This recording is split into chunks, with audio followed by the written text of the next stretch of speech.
Wow! Roots is being remade for a new generation, but how much do you know about this cultural phenomenon? Originally airing in 1977, Roots was an instant hit and is still one of the most watched TV shows of all time. The miniseries forced America to confront the brutal reality of slavery and the wounds it had left on the nation.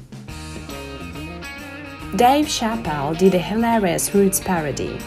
"Kunta Kinte, behold the only thing greater than yourself," says Omaro, an African Mandinka father, holding his infant son toward the starry sky as he bestows a name. This gesture is paid homage at the beginning of The Lion King, when Rafiki, a baboon shaman, lifts the cub Simba to the heavens. On Chappelle's show, Dave Chappelle served up Roots outtakes, including the baby peeing on its father's head when held aloft. Roots was an immediate print sensation. Published in October 1976, Roots, the Saga of an American Family, was an immediate sensation, spending 22 weeks atop the New York Times bestseller list.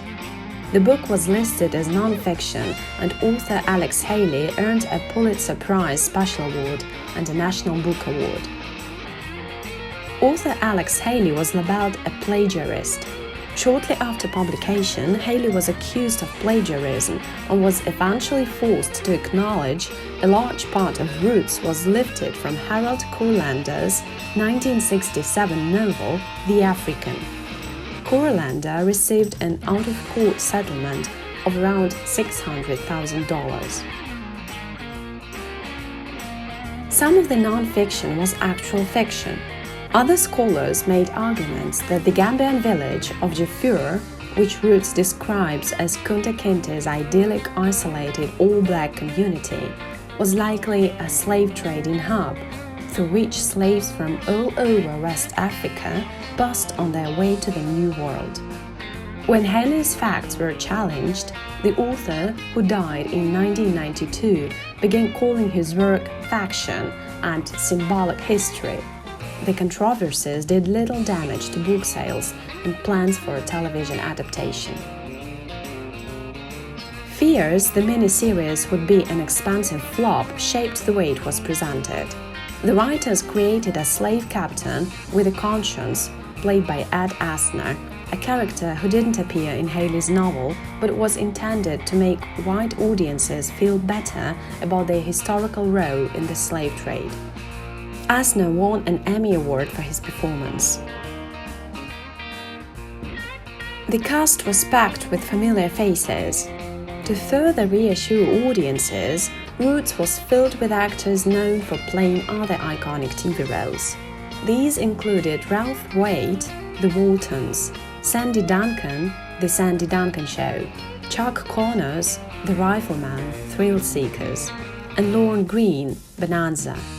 You could also view Mrs. Adams, Carolyn Jones, Addams Family, Mrs. Munster, Yvonne De Carlo, The Munsters, and Mr. Brady, Robert Reed, The Brady Bunch, in roles that went against type.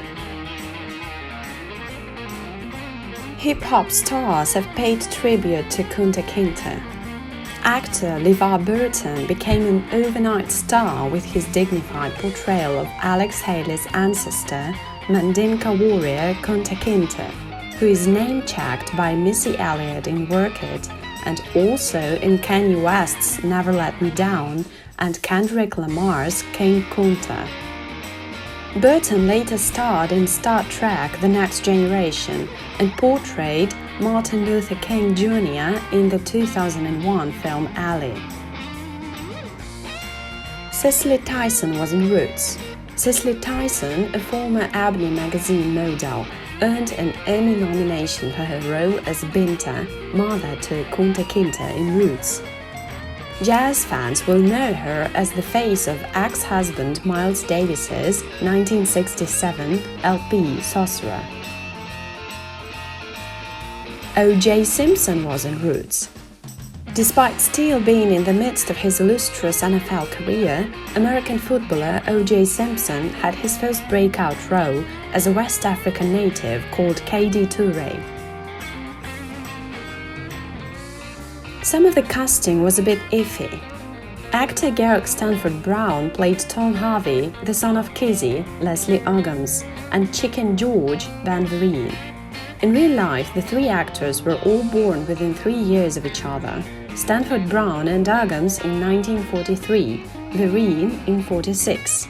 It meant that Tom, the son, was actually 3 years older than his father, Chicken George, and mother Kizzy was 3 years older than her son. 85% of Americans watched Roots. Against all expectations, Roots was a ratings smash, setting a myriad records. 85% of all American TV homes saw all or part of the miniseries. The final episode was watched by more than 100 million viewers, and it remains the third most watched single episode of all time, trailing only the final episode of MASH and the iconic Who Shot JR episode of Dallas. And that's all for now. Don't forget to leave a like, subscribe and share this video with friends. Take care!